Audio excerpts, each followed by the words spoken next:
शहना भवतु शहनौ भुनक्तु सह वीर्यं करवावहै तेजस्विनावधीतमस्तु मा विद्विषावहै। ॐ शान्ति शान्ति शान्तिः। सदाशिवसमारम्भां शङ्कराचार्यमध्यमाम् अस्मदाचार्यपर्यन्तां वन्दे गुरुपरम्पराम्।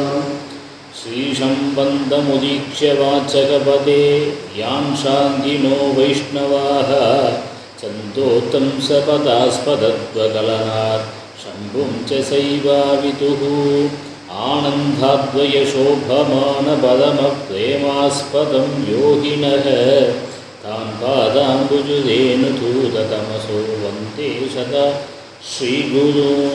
ॐ स्थापकाय च धर्मस्य सर्वधर्मस्वरूपिणे अवतारविष्टाय रामकृष्णाय ते नमः।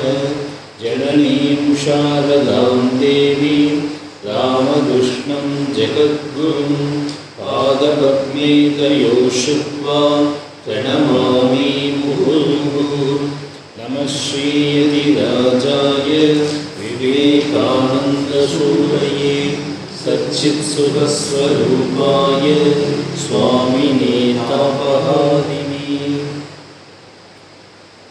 प्रातस्मरामि हृदि संस्फुरदात्मतत्त्वम् प्रातस्मरामि हृदि संस्फुरदात्मतत्त्वं सच्चित्सुखं परमहंसगतिं तुरीयम् सच्चित्सुखं परमहंसगतिं तुरीयम् यत्स्वप्नजागरसुषुप्तिम् अवैति नित्यं यत्स्वप्नजागरसुषुप्ति अवैति नित्यं तद्ब्रह्म निष्कलमगं न च भूतशङ्कः तद्ब्रह्म निष्कलमगं न च भूतशङ्कः प्रादर्भजामि मनसा वचसामगम्यम् प्रादर्भजामि मनसा वचसामगम्यम् वाचो विभान्ति निखिला यदनुग्रहेण वाचो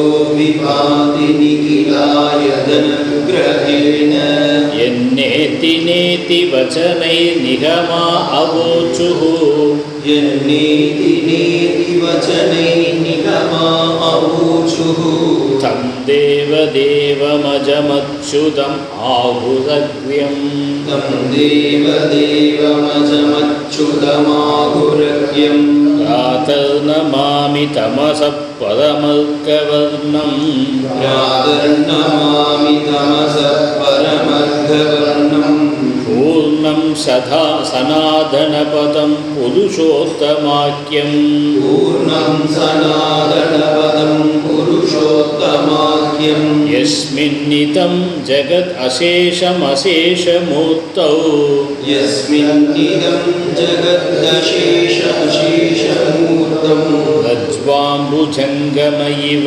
प्रतिभासितं वै रज्ज्वाम्बुजङ्गमैव प्रतिभासितं वै।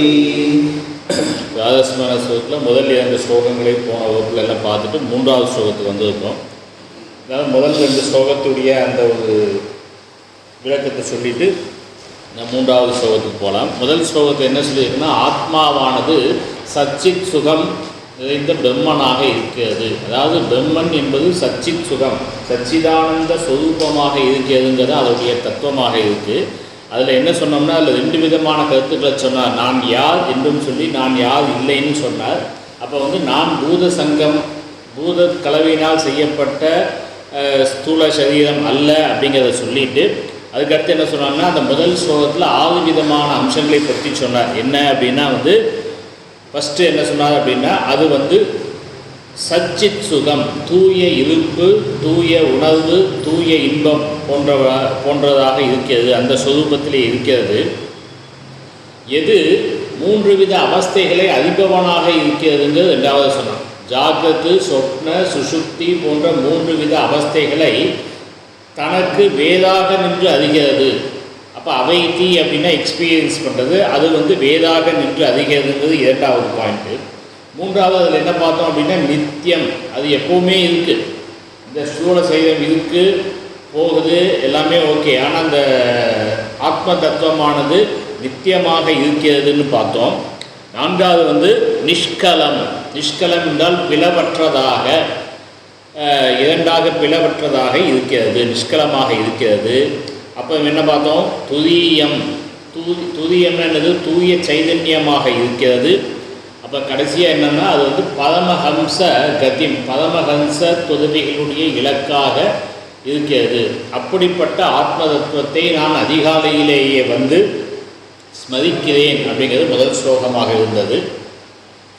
2வது ஸ்லோகத்தில் என்ன பார்த்தோம் அப்படின்னா ஆத்மா வந்து ஸ்வயம் பிரகாசக அப்படிங்கிற தத்துவத்தை 2வது ஸ்லோகத்தில் வலியுறுத்தி சொன்னார். முதல்ல வந்து அதனுடைய சுரூபத்தை சொன்னவர், அதற்கு வந்து பிரகாசத்தை கொடுப்பதற்கு இன்னொரு வஸ்து தேவையில்லை, அதனால் அது வந்து ஸ்வயம் பிரகாசமாக இருக்கிறது அப்படிங்கிற விஷயத்தை அவர் சொல்கிறார். அதில் என்ன பார்த்தோம் அப்படின்னா இந்த ஆத்ம தத்துவமானது மனதினாலோ வாக்கினாலோ அடையப்பட முடியாதது அப்படின்னு சொன்னார். மனதால் அடைய முடியாது. அதுக்கு நம்ம நிறைய எக்ஸாம்பிள் பார்த்தோம். ஆத்மபோதத்திலிருந்தும் சில இதை பார்த்தோம். கேனோபனிஷத் வாக்கியத்தையும் நம்ம வந்து அங்கே விசாரம் பண்ணோம். அதே போல் வந்து வாக்கினாலும் அதை அடைய முடியாததாக இருக்கிறது அப்படிங்கிறதையும் பார்த்தோம். அப்போ மனதாலும் வாக்காலும் அடைய முடியாததாக எந்த ஆத்ம தத்துவம் இருக்கிறதோ அது எப்படி அந்த ஆத்ம தத்துவமானது ஒளிர்கிறது அப்படின்னா எந்த ஆத்ம தத்துவத்தின் அனுகிரகத்தினால் அனைத்து வாக்குகளும் பிரகாசிக்கின்றனவோ. இதுக்கும் நம்ம வந்து என்ன பார்த்தோம்? ஆத்மபோத ஸ்ருதி தான் பார்த்தோம். என்னதுன்னா ஆத்ம சைதன்யம் ஆசித்திய தேகேந்திரிய மனோதியக ஸ்வக்ரியாயேஷு வர்த்தந்தே யதா சூரியலோகா ஜனாகா. எப்படி மக்கள் வந்து சூரியனை ஆசிரித்து தங்களுடைய கிரியைகளை செய்கிறார்களோ அதுபோல இந்த ஆத்ம தத்துவத்தை ஆசிரித்துத்தான் தேகம், மனது, இந்திரியங்கள், புத்தி எல்லாமே செயல்படுகின்றன அப்படிங்கிறது ஆத்மபோதத்தினுடைய 20வது ஸ்லோகம். அதில் 28வது ஸ்லோகத்தையும் அதே தான் சொல்லியிருந்தது. என்னென்னா இந்த ஆத்ம தத்துவமானது பிரகாசிக்கிறது. இந்த பிரகாசத்தை வந்து இது எதையெல்லாம் பிரகாசிக்கிறது அப்படின்னா புத்தியை பிரகாசிக்கிறது, மனதை பிரகாசிக்கிறது, எல்லாத்தையுமே பிரகாசிக்கக்கூடியதாக இந்த ஆத்ம சைதன்யம் இருக்கிறது. ஆனால் இவற்றை அந்த ஜட பதார்த்தங்களாகிய மனதாலோ புத்தியாலோ இதை பிரகாசிக்க முடியாது அப்படிங்கிறது வந்து 28வது ஸ்லோகம் ஆத்மபோதம். இப்போ இதனால் மனதாலும் வாக்காலும் அதை வந்து அடைய முடியாதுங்கிறதுக்கு அப்புறமா எந்த ஆத்ம தத்துவம் தான் வந்து இது வாக்குகளை எல்லாம் பிரகாசிக்கிறது அப்படிங்கிறத பார்த்துட்டு அப்போ அந்த ஆத்ம தத்துவத்தை எப்படி அறிய முடியும் அப்படிங்கிறப்ப அங்கே ஒரு பிரக்ரியா சொல்கிறார், மெத்தடு. நேத்தி இதி வச்சனைகி அவோ நிகமாக அவோச்சுகு. இது அல்ல இது இல்லைன்னு ஒவ்வொன்றையாக விளக்கக்கூடிய ஒரு முறையை பயன்படுத்தி எந்த முறையானது வேதத்தில் சொல்லப்பட்டிருக்கிறதுனா இது இந்த இடத்துல பிரகதாரண்ய உபனிஷத்தில் 2 மகா வாக்கியங்கள் நேத்திங்கிற வாக்கியமே உபயோகப்பட்டிருக்கிறதுனால அந்த ஒரு மந்திரங்களையே நம்ம துணையாக எடுத்துக்கொண்டு இதை நம்ம என்ன பண்ணுறோம்? என்னுடைய பஞ்ச ஞானேந்திரியம் ஆத்மா அல்ல, பஞ்ச கர்மேந்திரியம் ஆத்மா அல்ல அப்படின்னு சொல்லி எல்லாத்தையும் வந்து இது அல்லன்னு சொல்லி நம்ம நிராகரணம் பண்ணோம். இப்போ சமீபத்தில் வேதாந்த சாரத்தில் கூட பார்த்தோம், 9 விதமான பிலாசபியை வச்சு பார்த்தோம். ராகுதன்,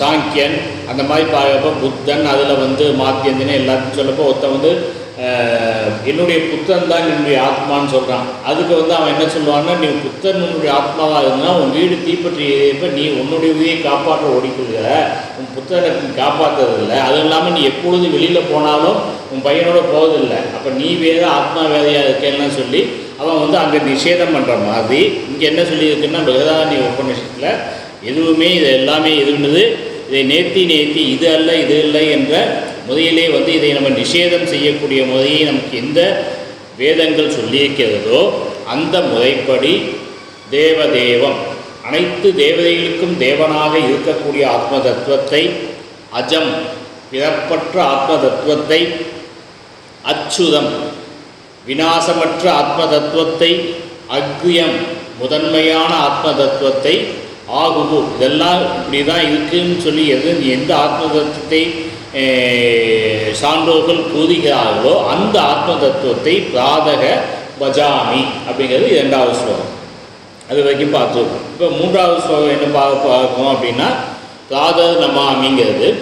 அதை பிரித்து சொன்னோம் அப்படின்னா பிராதக நமாமி தமசக பதம் அல்கவர்ணம் பூர்ணம் சனாதன பதம் புருஷோத்தமாக்கியம் யஸ்மின்னு இதம் ஜகத் அசேஷம் அசேஷமூர்த்தௌ ரஜ்வா புஜங்கமக இவ பிரதிபாசித்தம் வை.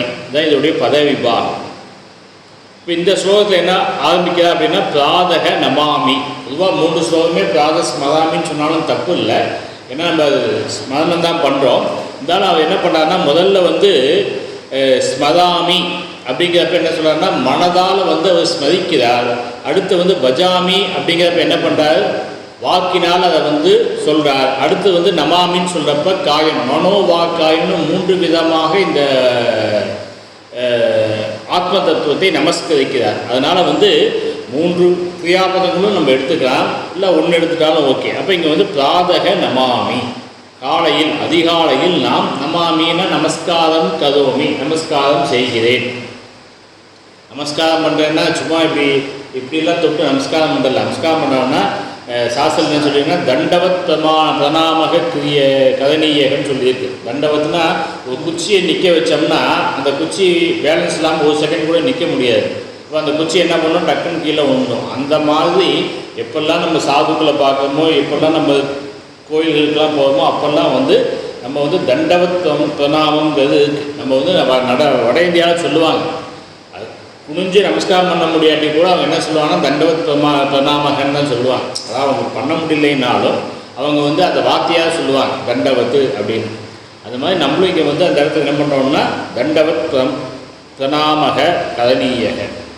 இப்போ அடுத்த வார்த்தை என்ன சொல்கிறாரு அப்படின்னா எப்படிப்பட்ட இந்த ஆத்ம தத்துவங்கிறது எல்லாத்தையும் மறுபடியும் இங்கே விளக்குறார். தமசப்பதம் அப்படின்னு ஒரு வார்த்தை கொடுத்தது.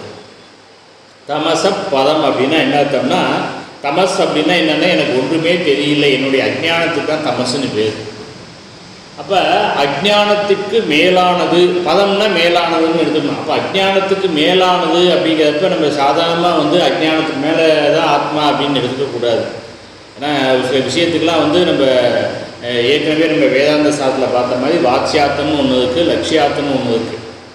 அப்போ இங்கே எப்படி எடுத்துக்கணும்னா அஜ்ஞானத்தினால் அலித்தம், அஜ்ஞானேன அலித்தம், அஜ்ஞானத்தினால் அது ஒட்டாதது, அஜ்ஞானத்தினால் அஸ்பர்ஷமாக இருக்கக்கூடியது, ஆசக்தமாக இருக்கக்கூடியது. அஜ்ஞானத்துக்கும் அதுக்கும் எந்த சம்பந்தமும் இல்லை, ஆனால் அஜ்ஞானத்துக்கு மேலானதுன்னு எடுத்துக்கணும். இதுக்கு நமக்கு இதே இருக்குது, ஸ்ருதியே இருக்குது. வேதாகமேதம் புருஷம் மகாந்தம் ஆதித்யவர்ணம் தமசப்பதஸ்தாத் அப்படின்னு இருக்குது. இந்த அஜ்ஞானங்கிற விஷயத்தை இங்கே ஆச்சாரியர் சொல்கிறார். இந்த அஜ்ஞானங்கிறது எப்படி இருக்குது அப்படிங்கிறத நம்ம புரிஞ்சுக்கணும். பொதுவாக அஜ்ஞானங்கிறது என்னென்னா எனக்கு அஜ்ஞானம் இருக்குங்கிறது போல எனக்கு தெரியணும். நம்ம எல்லாம் என்ன நினச்சிருக்கோம்னா எனக்கு எல்லாம் தெரியும்னு நினைக்கிறோம். இப்போ திடீர்னு யாராவது நம்மளை கூப்பிட்டு நீங்கள் எங்கே இருக்கீங்கன்னா சேலம்னா சேலத்தில் அது எதாவது சொன்னாலும் சேலத்தில் எனக்கு எல்லாம் தெரியும்னு சொல்கிறோம். ஆனால் சேலத்தில் நம்ம தெருவுக்கு அடுத்தடுத்தபடியே அதாவது பேர் சொல்லி கேட்டால் கூட நமக்கு தெரியாது. அப்போ ஆனால் நமக்கு என்ன நினைக்கிறோம், எல்லாமே நமக்கு தெரியும் அப்படின்னு நினைக்கிறோம். அப்போ இந்த ஆத்மாவானது என்ன பண்ணுதுன்னா நம்மளுடைய அறிவையும் காமிக்கிறது, அறியாமையும் காமிக்கிறது. உதாரணத்துக்கு ஒரு ஆசிரியர் கணக்கு ஒரு மாணவன் இருக்கான், அவனுக்கு கணித பாடம் தெரியாது அப்படின்னா அதில் 2 விஷயம் இருக்குது. அவனுக்கு கணிதம் என்பது தெரியாது, அதே சமயத்தில் அவனுக்கு கணிதம் தெரியாது, அதே சமயத்தில் கணிதம் தெரியாதுன்னு அவனுக்கு தெரியும். கொஞ்சம் சூக்ஷ்மமாக பார்த்தா தான் தெரியும். இப்போ எனக்கு ஜப்பான் மொழி தெரியாது, ஜப்பான் மொழி எனக்கு தெரியாது, அதே சமயத்தில் ஜப்பான் மொழி தெரியாதுன்னு எனக்கு தெரியுமில்ல. அப்போ அறிவும் இருக்கிறது, அந்த இடத்துல அறியாமையும் இருக்கிறது. அப்போ ஜப்பான் மொழி தெரியாது என்பது எனக்கு அறிவு. அப்போ நான் ஜப்பான் மொழியை கற்றுக்கொள்ள ஒத்துட்ட போதேன் அப்படிங்கிறப்ப என்ன ஆகுது, அந்த அறியாமையும் நீங்கிறது. இப்போ இப்போ இதுக்கு ஒரு ஆச்சாரியர் இருக்கார், அந்த ஜப்பான் மொழியை கற்றுக் கொடுக்கக்கூடிய ஒரு டீச்சர் இருக்காருன்னா அவருக்கு என்ன தெரியும்னா அவருக்கு ஜப்பான் மொழியும் தெரியும், அது தனக்கு தெரியுங்கிறது அவருக்கு தெரியும். நமக்கு என்னாச்சு, நமக்கு வந்து ஜப்பான் மொழி தெரியாதுன்னு தெரிஞ்ச மாதிரி அவருக்கு தெரியுங்கிற விஷயமும் தெரியும். அப்போ இந்த அறியாமை அப்படிங்கிறது என்ன அப்படின்னா 2 விஷயங்கள் இருக்குது. அறிவையும் பிரகாசப்படுத்துகிறது, எது அறியாமையும் பிரகாசப்படுத்துகிறது.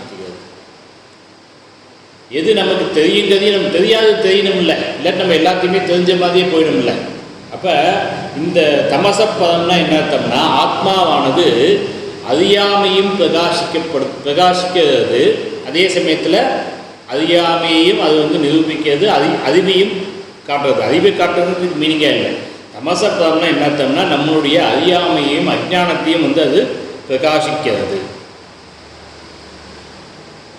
ஏன்னா அறியாமை இல்லாத அஜ்ஞானம் இல்லாத மனிதர்கள் யாருமே இல்லை, அஜ்ஞானத்தோடு தான் எல்லாரும் இருந்தாங்கிறப்ப அந்த அஜ்ஞானத்தை பிரகாசிக்கக்கூடியது எதுவும் தெரியணும் இல்லை, அந்த அஜ்ஞானத்தையும் பிரகாசிக்கக்கூடியதாக இந்த ஆத்ம தத்துவம் தான் இருக்கிறது. இப்போ நம்ம ஒருத்தர் பார்க்குறோம், அதை வந்து ரொம்ப வருஷத்துக்கு முன்னாடி பார்த்துருக்கோம். அப்போ நம்ம என்ன சொல்லுவோம், உங்களை எங்கேயோ பார்த்துருக்கோம்னு சொல்கிறோம். என்ன காரணம், ஏற்கனவே பார்த்துருக்கோம் அப்படிங்கிறதுனால.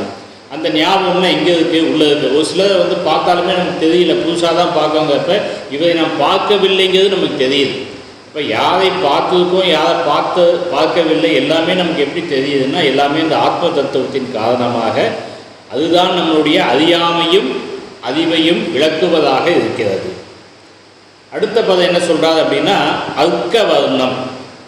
இந்த வார்த்தையும் அந்த தமசப்பதசாத்தம் ஒன்றா தான் இருக்கும். ஏன்னா நான் சொன்ன அந்த உபநிஷத்தில் என்ன சொல்லியிருக்கு, ஆதித்ய வர்ணம் தமசப்பதஸ்தாத்து தான் நம்ம சொன்னோம்.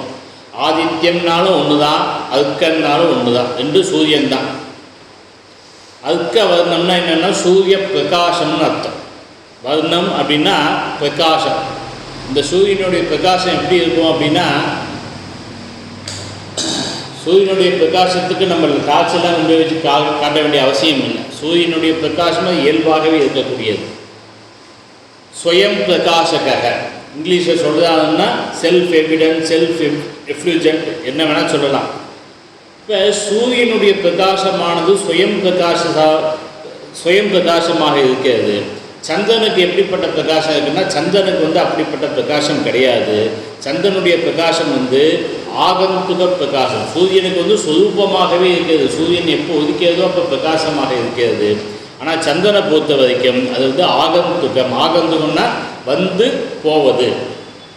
அப்போ அர்க்கவர்ணம் அப்படிங்கிறது இங்கே என்ன சொல்கிறார் அப்படின்னா இந்த ஆத்ம தத்துவமானது ஸ்வயம் பிரகாசமாக இருக்கிறது. போன ஸ்லோகத்தையே சொல்லிட்டார், ஆத்மா ஸ்வயம் பிரகாசக அப்படின்ட்டு. பட் இங்கே எதுக்காக சொல்கிறார் அப்படின்னா அடுத்த பதங்களெல்லாம் சொல்கிறதுக்காக சொல்கிறார் ஸ்வயம் பிரகாசமாக இருக்கிறது. இப்போ அடுத்தது என்ன வார்த்தை சொல்கிறார் அப்படின்னா பூர்ணம். அப்போ தமசப்பதம் அப்படிங்கிறது அறியாமையையும் அறிந்ததாக இருக்கிறது, அறியாமைக்கு மேலானதாக இருக்கிறது. அடுத்து அர்க்கவர்ணம் அப்படிங்கிறது என்னென்னா ஸ்வயம் பிரகாசமாக இருக்கிறது. ஏன்னா 2வது ஸ்லோகத்தை கூட என்ன சொல்லியிருக்குன்னா வாச்சோ விபாந்தி நிகிலா அனுகிரகன்னு சொல்லியிருக்கே தவிர இதன் அனுகிரகத்தினால்னு சொல்லியிருக்கே தவிர அந்த இடத்துல டைரெக்டாக அந்த மீனிங்கை சொல்லலை. அதனால என்ன பண்ணுவாங்கன்னா ஒரு சில ஆச்சாரியர்கள் எடுக்கிறப்ப இந்த பிராதஸ்மரண ஸ்தோத்திரத்தை 1, 2, 3 நம்ம பார்த்தோம்னா எடுக்காமல் என்ன பண்ணுவாங்கன்னா 3வது ஸ்லோகத்தை 2வது எடுப்பாங்க. ஃபஸ்ட்டு முதல் ஸ்லோகம், அடுத்து 3வது ஸ்லோகம். அதில் தான் வந்து பதம் அர்க்கவர்ணம்லாம் வருது. அதுக்கப்புறம் 2வது ஸ்லோகம் எடுக்கிற வழக்கமும் உண்டு. ஆனால் நம்ம இந்த முறைப்படி இப்படியே போயிட்டோம். அப்போ அடுத்த பதமாக என்ன கொடுத்துருக்கு அப்படின்னா பூர்ணம் அப்படிங்கிற பதத்தை கொடுத்துருக்கு.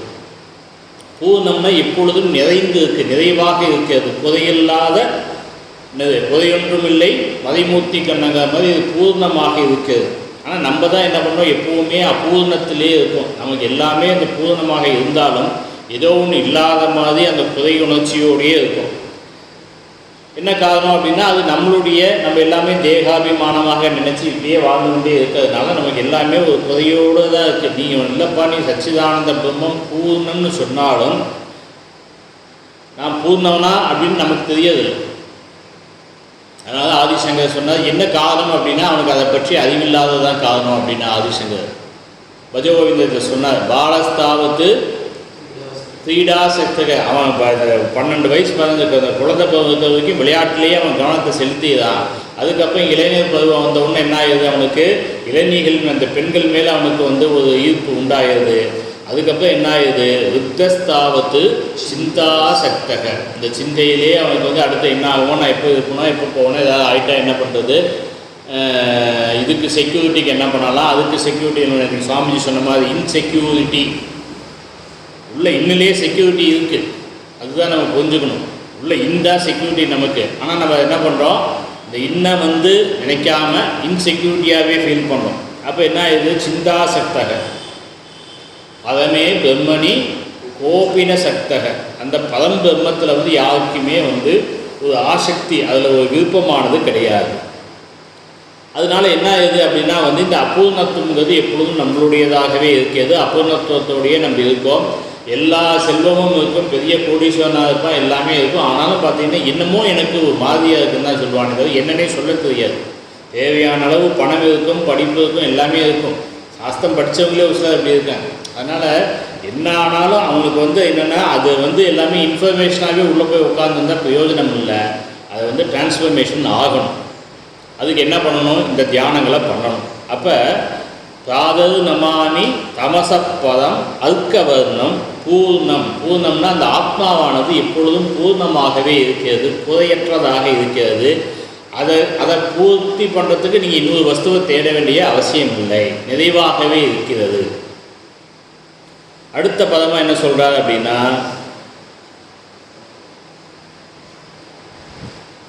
சனாதன பதம்.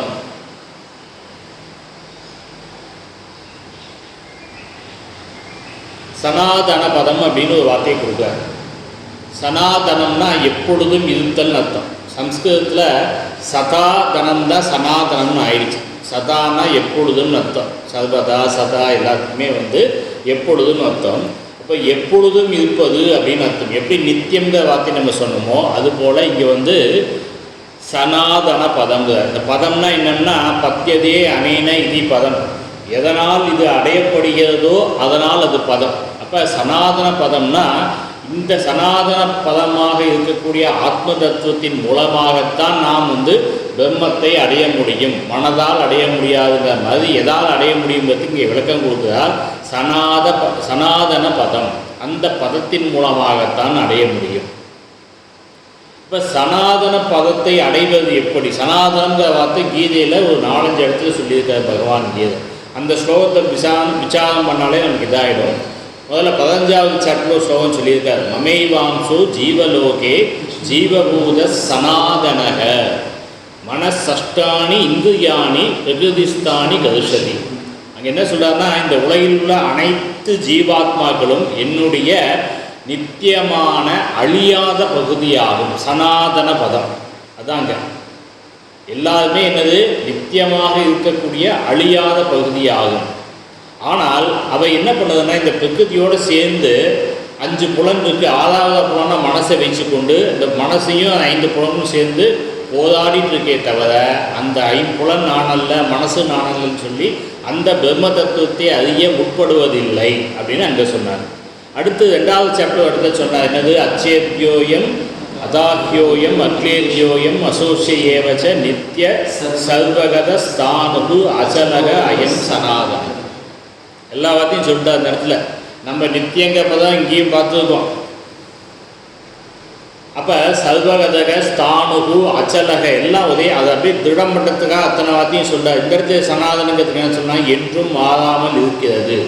அதுதான் இங்கே என்ன சொன்னான்னா, அழிவற்றது, பிறப்பற்றது, நிலையானது எல்லாம் இந்த இடத்துல சொல்லிட்டார். இதே 11வது சாப்டரில் மறுபடியும் இடத்துல சொல்கிறார்.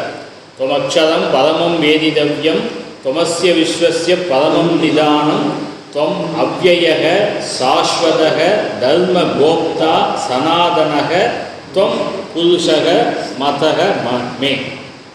என்ன சொல்கிறாங்க இந்த இடத்துல, நீங்கள் அறியத்தக்க பரம்பொருளாக இருக்கிறாய். நீ வந்து தத்துவமசிங்கிறத வந்து இந்த இடத்துல இப்படி சொல்கிறார். நீ அறியத்தக்க பரம்பொருளாக இருக்கிறாய்.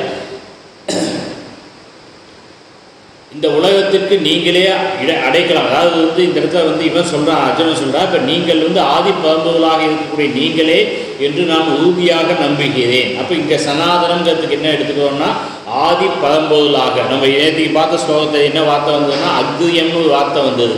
அக்ரியங்கிறதுக்கும் நம்ம ஆதிங்கிற பதத்தை உபயோகப்படுத்தணும். அப்போ அந்த வார்த்தையும் நம்ம இங்கே சொல்கிறோம். அதே மாதிரி கடைசி இன்னொரு இடத்துல இருக்கிறீங்க 4 ஸ்லோகம் மட்டும் எடுத்தேன்.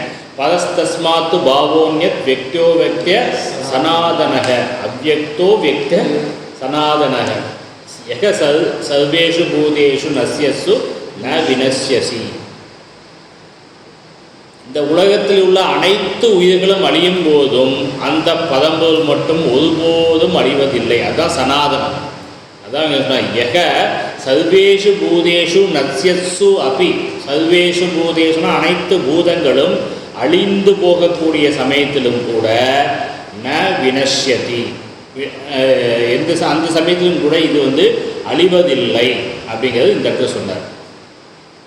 நிறைய ஸ்லோகங்களை கீதையில் இந்த சனாதனமான பதமானது இங்கே விவரித்து சொல்லியிருக்கு. இப்போ அடுத்தது என்ன சொல்கிறார் அப்படின்னா புதுஷோத்தமாக்கியம். புதுஷோத்தமாக்கியம்னா என்ன அர்த்தம்னா புதுஷானாம் உத்தமக புதுஷோத்தமக. அதுதான் அதோடைய புருஷர்களில் உத்தமதானவர் அப்படிங்கிறது அதோடைய பதம். புருஷோத்தமன் என்று சொல்லப்படுவது அப்படிங்கிறாங்க. புருஷோத்தமாக்கியம் அப்படிங்கிற பதம் வருது. அதுக்கும் நம்ம இது எடுத்துட்டோம் அப்படின்னா கீதையில் ஒரு 15வது சாப்டரில் ஒரு 2 ஸ்லோகத்தில் சொல்கிறார். துவாமிமோ புருஷோ லோகே க்ஷர சாட்சர ஏவச்ச க்ஷரக சர்வாணி பூதானி கூடஸ்தோக்ஷர உச்சதே உத்தம புருஷஸ்தொன்யக பரமாத்மா இது உதாகிருதக யக லோகத்ரயம் ஆவிஷ்ய விபத்திய ஈஸ்வரகன்னு சொல்கிறார். அப்போ இந்த 2 புருஷன்லாம் இல்லை, இது அவருக்கு மேலாக இருக்கக்கூடிய உத்தம புருஷனாக இருக்கிறது.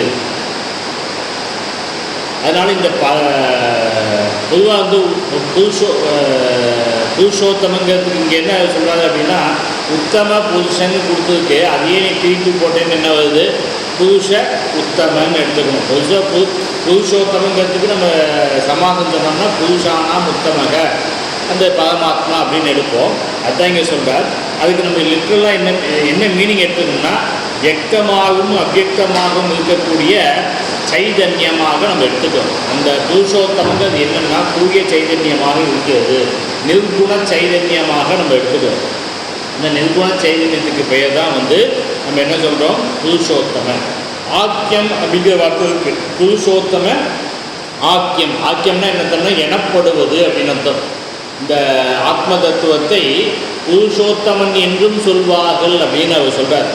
பூர்ணம் சனாதனபதம் புருஷோத்தமம் என்றும் சொல்வார்கள். இப்போ அடுத்து என்ன பண்ணுறாரு அப்படின்னா 3வது லைனில் ஒரு பெரிய ஜம்ப் பண்ணுறார்.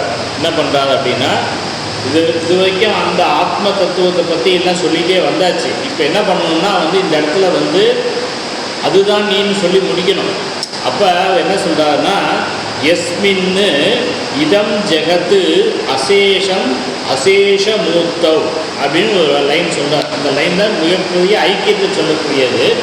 எஸ்மின்னு அசேஷம் இதம் ஜெகத்து அப்படின்னு என்னத்தம்னா எஸ்மின்னா எந்த ஆத்ம தத்துவத்தில் அசேஷ மூர்த்தவ், அசேஷ மூர்த்தின்னு வச்சுக்கணும். அதோடைய 7வது விபக்தி மூர்த்தவ். அதாவது என்னென்னா எந்த ஆத்ம தத்துவத்தில் எது அதிஷ்டானமாக இருக்கிறது, அதிஷ்டானம்னா தெரியும் உங்களுக்கு, ஆதாரமாக இருக்கிறது, சர்வ ஆதாரம் சர்வ அதிஷ்டானம் இப்படி எல்லாமாக இருக்கிறது. எது இருக்கு?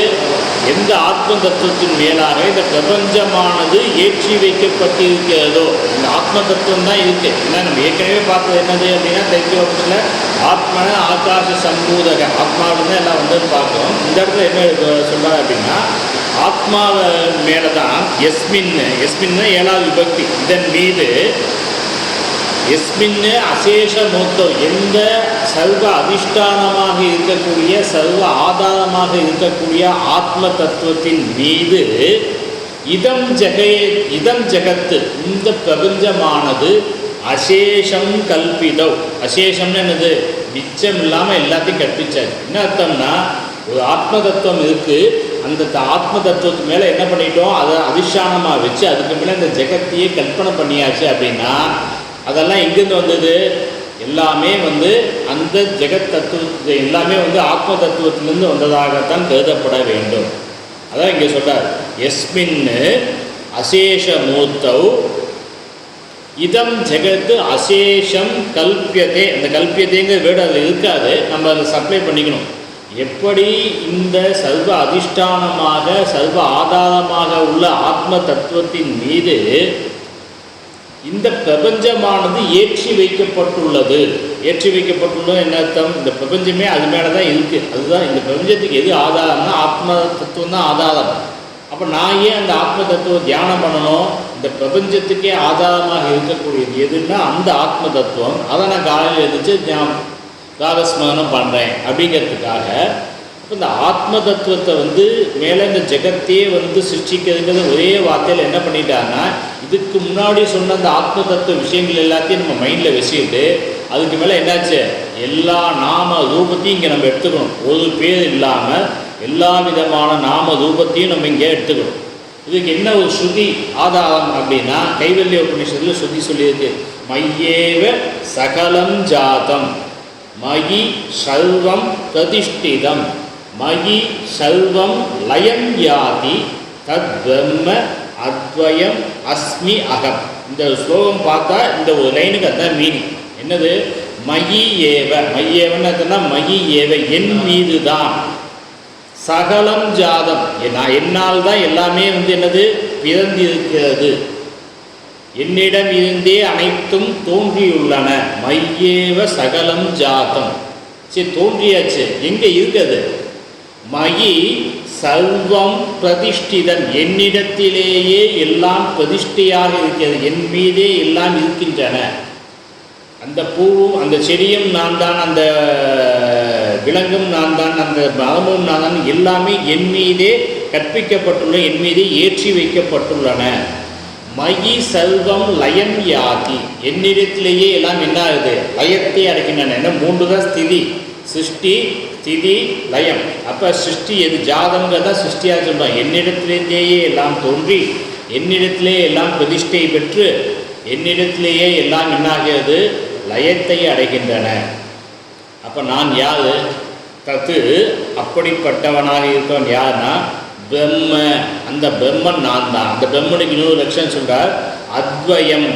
அந்த பிரம்மன் யாரு? இரண்டற்றவன், இரண்டாவது வஸ்துவே அந்த இடத்துல இல்லை. இந்த இடத்துல 3 விஷயத்தை நம்ம சொல்கிறோம், சிருஷ்டி ஸ்திதி லயம்னு 3 சொன்னாலும் இந்த 3க்கு காரணமாக இருப்பவன் யாருன்னா அந்த இரண்டற்ற பிரம்மனாகவே இருக்கிறான்.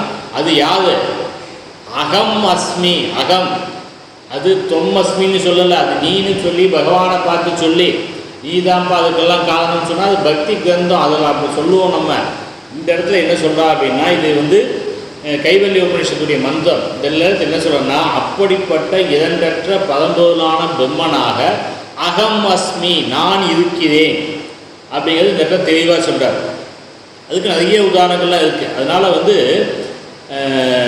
எஸ்மின் இதம் ஜெகத்து அசேஷம் அசேஷமூர்த்தங்கிறத எப்படி எடுத்துக்கணும்னா, எஸ்மின்னு அசேஷமூர்த்தோ, எந்த அசேஷமூர்த்தவ், அசேஷமூர்த்தம்னு என்னது? ஆத்ம தத்துவத்தில் சேஷமில்லாமல் இருக்கக்கூடிய அந்த மூர்த்தியில், அந்த ஆத்ம தத்துவத்தில் இதம் ஜெகத்து அசேஷம் கல்பிதம். இந்த கல்பிதம்ங்கிற நம்ம சப்ளை பண்ணி இந்த ஜெகத் முழுவதும் என்ன பண்ணியிருக்கு? அது மேலே தான் ஏற்றி வைக்கப்பட்டிருக்கு. அது ஏற்றி வைக்கப்பட்டிருக்கிறது அப்படின்னு சொல்கிறதுக்கு என்ன உதாரணம் அப்படின்னு கேட்டான் அப்படின்னா, இதுக்கு ஸ்ருதி சொல்லிட்டோம். இதுக்கு என்ன ஸ்ருதி? மையேவ சகலம் ஜாதம் சொல்லியாச்சு. அடுத்து ஏற்றி வைக்கப்பட்டதுக்கு என்ன ஸ்ருதி அப்படின்னு, என்ன உதாரணம் அப்படின்னு கேட்டால், இதுக்கு இன்னொரு ஸ்ருதியும் வாக்கியம் இருக்குது. இந்த சாந்தோக்கியத்துலையும் இதுக்கு இருக்குது. என்னென்னா, யதா ஏக்கேன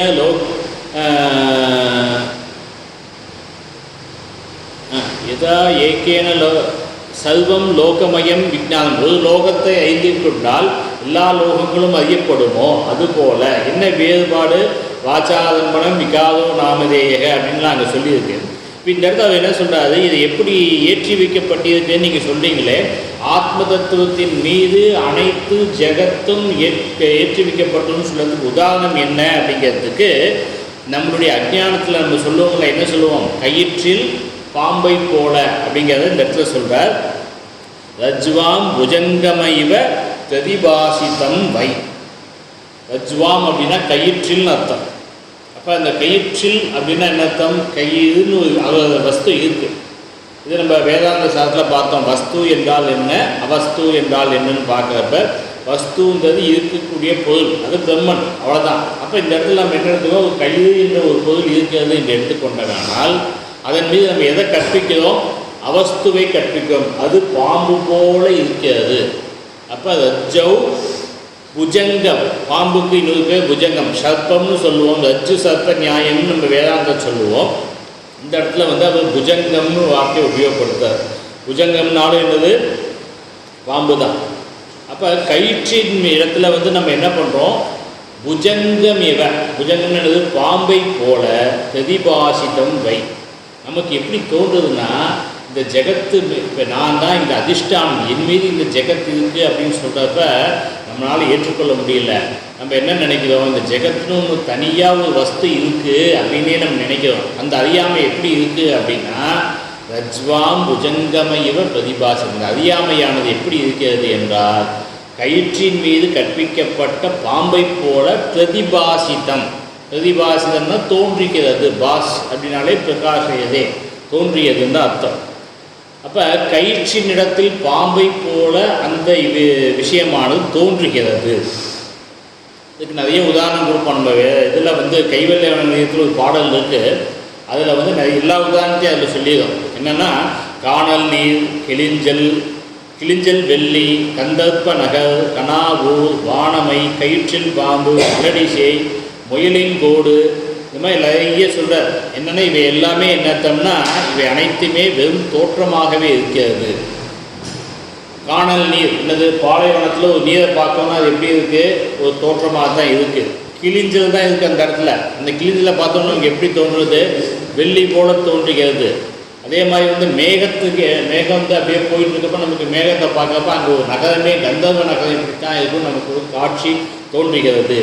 அதே மாதிரி இன்னொரு எடுத்தோம்னா வானமைனா வானத்தில் வந்து எந்த நிறம் தோன்றினாலும் நீலமாகவே நமக்கு தோன்றுகிறது. கயிற்றில் பாம்பு, கயிறு இருக்குது, ஆனால் அந்த கயிற்று நம்ம என்னவா பார்ப்போம், பாம்பு. அதான் இங்கே சொல்லியிருக்கு. ரஜ்வாம் புஜங்கம மலடிசை, மலடிக்கு யாராவது மலடியோட மகன்னு சொன்னால் நம்ம ஏற்றுக்கொள்ள முடியுமா?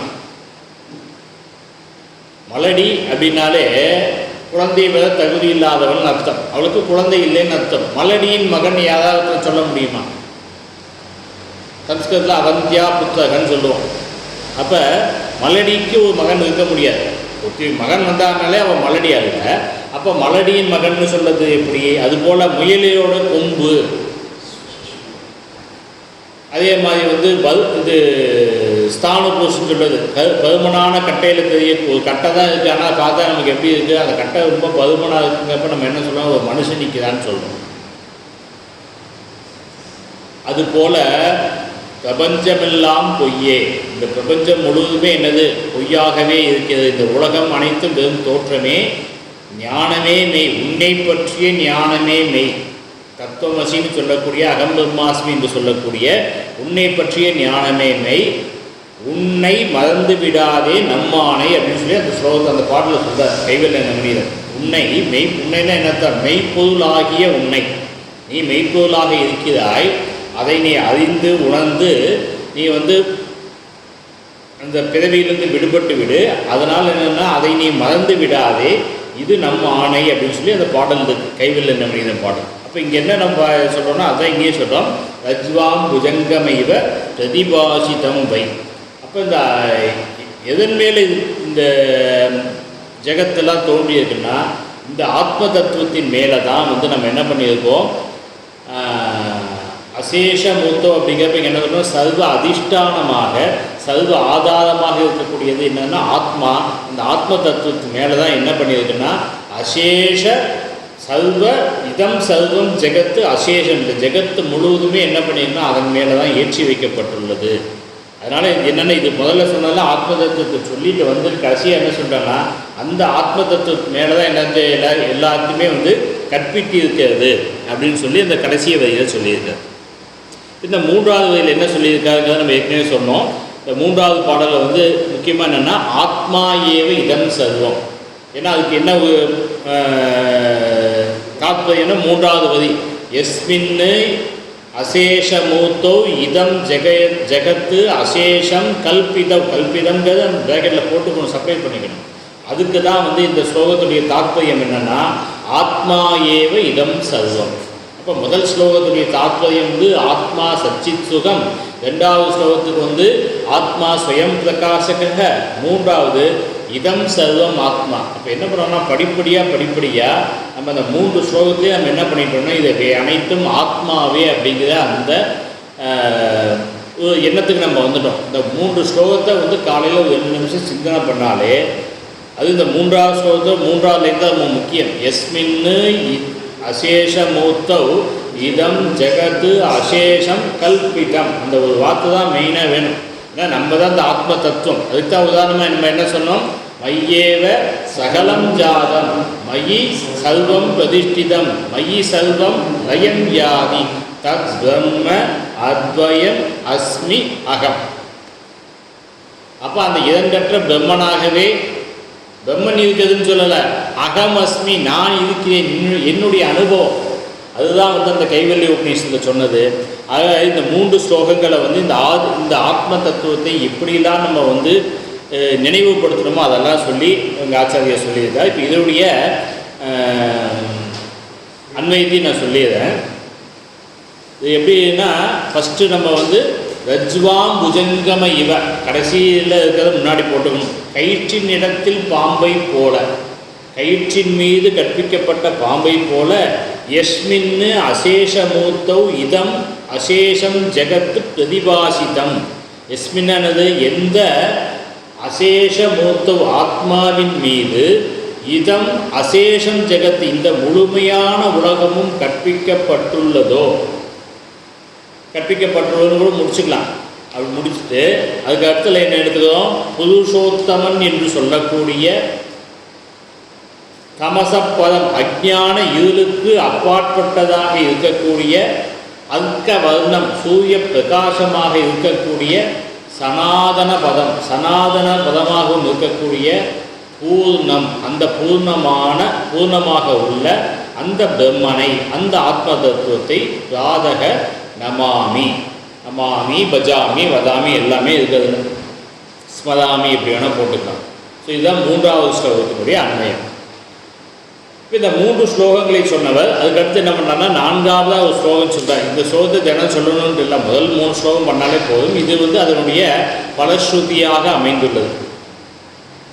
அந்த என்னென்னா எல்லாத்துக்குமே ஒரு பலன் என்னன்னு சொன்னால் தான் அது ஒரு நமக்கு ஒரு இன்ட்ரெஸ்ட் வருங்கிறதுக்காக சொல்கிறது. அது மட்டும் இல்லை, இதில் சொல்கிறத வந்து இது வந்து சாஸ்திர வாக்கியம். இது வந்து யாரோ ஒருத்தர் கடைசியாக எழுதின விஷயம் இல்லை. இது வந்து யார் சொன்னார் அப்படின்னா ஆதிசங்கர சொன்ன விஷயம். அப்போ சாஸ்திரஸ்ய குரு வாக்கியஸ்ய விஸ்வாசக ஸ்ரத்தா, நம்மளும் அந்த ஸ்ரத்தையோடு இருந்து அந்த தினமும் அந்த ஒரு 3 ஸ்லோகத்தை வந்து நம்ம வந்து காலையில் எப்படிலாம் டைம் கிடைக்குமோ ஸ்மரிக்கலாம். காலையில் நீங்கள் 4 மணிக்கு என்னால் நினைக்க முடியல, அதனால் நான் அதை விட்டுறேன். மறுபடியும் நாளைக்கு காலையில் 4 மணிக்கு பார்க்கலாங்கிறதில்ல, எப்பெல்லாம் நேரம் கிடைக்குதோ அப்போ பண்ணலாம் நீங்கள். அதனால் பிராரஸ்மதாமிங்கிறது வந்து எப்போவுமே நம்ம பண்ணலாம். அப்போ அதுக்கு வந்து பலஸ்ருதியை வந்து 4வது ஸ்லோகத்தை சொல்கிறார். ஸ்லோகத்வயம் இதம் புண்ணியம் லோகத்வய விபூஷணம் ராதக்காலே படேத்து யக து சக கச்சேத்து பதமம் பதம்.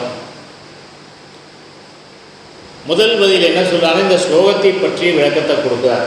இந்த ஸ்லோகம் என்ன ஸ்லோகம் அப்படின்னா இதம் புண்ணியம் ஸ்லோகத்வயம். இந்த ஸ்லோகம் எப்படின்னா புண்ணியத்தை கொடுக்கக்கூடியதுன்னு முதல் லைன்லே புண்ணியத்தை கொடுத்தா அவங்களுக்கு. இதை நாம் நினைத்து பிரம்ம சிந்தனையில் ஈடுபடுவோமே ஆனால் நமக்கு என்ன கிடைக்குன்னா முதல்ல புண்ணியம் கிடைக்கும். இதம் புண்ணியம் ஸ்லோகத்வயம். இது அடுத்த வார்த்தை என்ன சொல்கிறேன்னா லோகத்வய விபூஷணம், இந்த 3 உலகங்களுக்கும் அணிகலனாக இருக்கக்கூடியது. விபூஷணம்னா அணிகலனாக இருக்கக்கூடியது. அப்படிப்பட்ட அந்த ஸ்லோகத்வயம் அதுக்கடுத்த வார்த்தை என்ன சொல்கிறாரு அப்படின்னா பிராதக்காலே படே. பிராதக்காலேன்னு என்ன அர்த்தம், அதிகாலையில் எழுந்து எக படையத்து, எக என்ற எவனொருவன் இதை காலையிலே எழுந்திருத்து படிக்கிறானோ,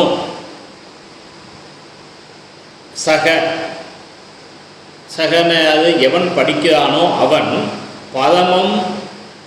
பதம் கச்சேத்து அஸ்து. பதம் கச்சேத்து அஸ்துன்னா பதம்ன்றது ஏற்கனவே முதலே சொல்லிட்டோம். என்ன பதம்? அந்த துரியமாக இருக்கக்கூடிய தூய சைதன்யம்தான் எனக்கு பதம்னு பார்த்துக்கோங்க. அதனால அந்த பதமாக இருக்கக்கூடிய பதம் அப்படின்னு எடுத்துக்கலாம். அந்த பதமாக இருக்கக்கூடிய அந்த மோட்சத்தை, அந்த முக்தியை அடைவார்கள் கச்சேத்து. அதில் எந்த விதமான சந்தேகமும் இல்லை அப்படிங்கிறது இந்த இடத்துல சொல்கிறார்.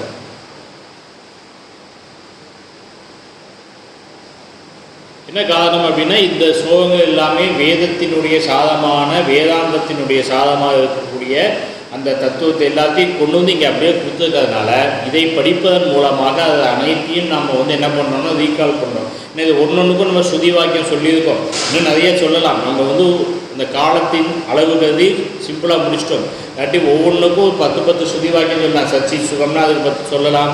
துரியங்கிறதுக்கு நிறைய சொல்லலாம். அதே மாதிரி சொப்னஜாக சுசுப்திகளை சொல்லிகிட்டே இருக்கலாம். அந்த மாதிரி நிறைய ஸ்ருதி வாக்கியங்கள்லாம் பண்ணோம்னா இது ஒரு கோர்ஸாகவே நான் அந்தளவுக்கு விஷயங்கள் அதில் இருக்குது. பட் இருந்தாலும் ஏற்கனவே நம்ம படித்ததையே நம்ம மறுபடியும் ஒரு புதிய காலத்தில் நம்ம இதை நினைவு போகணுங்கிறதுக்காக இந்த ஒரு வாய்ப்பை சுவாமிஜி கொடுத்தார். அதனால் அதை முழுமையாக நம்ம பயன்படுத்தி இருக்கோம். இன்னும் பயன்படுத்தணும்னா எப்படின்னா தினமும் காலையில் இருந்துச்சு. இதோடைய ஆடியோ கூட இருக்குது. சுவாமிஜி ஓம்காந்த் சுவாமிஜி ஆடியோ கூட இருக்குது. அதை நம்ம ரிங்டோனாக கூட வச்சுக்கலாம். எதையோ ரிங்டோனாக வைக்கலாம். அதை கூட வச்சுட்டு காலையில் அழகாக வச்சிட்டோம்னா எழுந்திரிச்சு அழகாக உட்காந்து கேட்கலாம். இப்போ இந்த ஸ்லோகத்தை ஒரு தடவை படித்து இதை நம்ம பூர்த்தி பண்ணிடலாம். பிராதஸ்மராமி ஹிருதி சம்ஸ்புரதாத்ம தத்வம்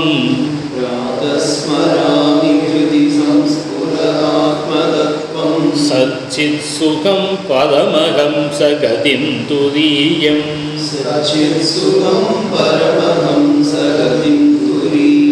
யத் ஸ்வப்னஜாகர சுஷுப்திமவைதி நித்யம்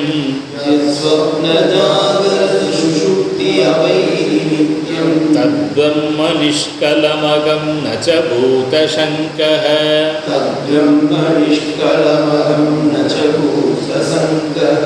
ராதர்பஜாமி மனசா வச்சசாமகம்யம்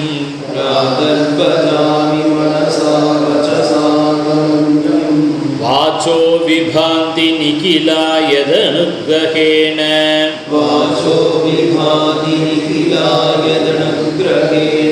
யன்னேதி நேதி வசனை நிகமா அவோச்சுஹு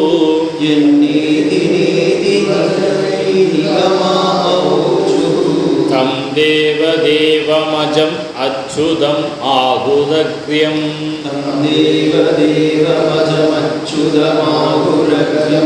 தாதர்நமாமி தமச பரமர்க்கவர்ணம்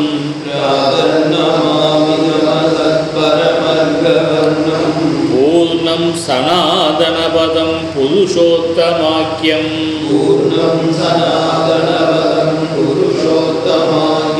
யஸ்மின்னிதம் ஜகதசேஷமசேஷமூர்த்தௌ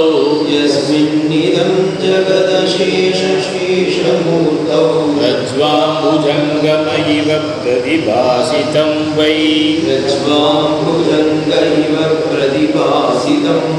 ஸ்லோகத்வயமிதம் புண்ணியம் லோகத்வய விபூஷணம்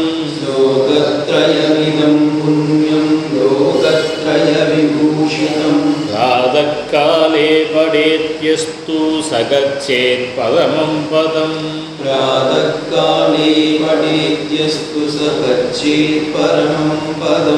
ஓம் பூர்ணமதః பூர்ணமிதம் பூர்ணாத் பூர்ணமுதச்யதே பூர்ணஸ்ய பூர்ணமாதாய பூர்ணமேவாவசிஷ்யதே.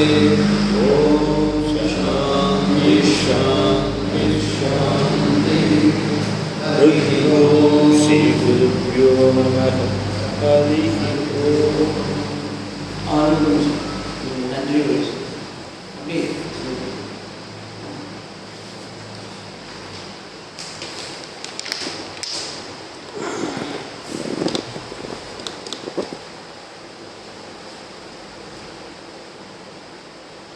இந்த 3 நாட்களாக ராமகிருஷ்ண மடம் மாவேலிக்கரால ஆத்மானுபவம் அப்படின்ற தலைப்பில் சரவணன்ஜி நமக்கு பிராதஸ்மரண தோத்திரமும் சுவாமிஜி சத்யேஸ்வரானந்த மகாராஜ் சிவபுராணத்தில் ஆத்மானுபவத்தை பற்றியும் நமக்கு விளக்கமாக எடுத்து சொல்லியிருக்காங்க. இது ஒரு நல்ல அனுபவமாக ஒரு தொடக்க முயற்சியாக பிராதஸ்மரண ஸ்தோத்திரத்தையும் டெய்லி காலையில் சொல்லி, அதே போல் மாணிக்க வாசகருடைய சிவபுராணத்தை உண்மையிலே சிந்தையில் நம்ம உள்ளம் உருவி நம்முடைய தொடர் வாழ்க்கையில் பயன்படுத்துறதுக்கு கிடைச்ச ஒரு அரிய வாய்ப்பு. இந்த வாய்ப்பை எங்களுக்கு கொடுத்த சுவாமிஜி மகாராஜுக்கும் இந்த வகுப்பில் எங்களுக்கு பாடம் எடுத்த சரவணன்ஜி, சுவாமிஜி மகாராஜ் 2 பேருக்கும் எங்கள் அனைவருடைய சார்பாகவும் எங்களுடைய நன்றியறிதலை தெரிவித்துக் கொள்கிறோம்.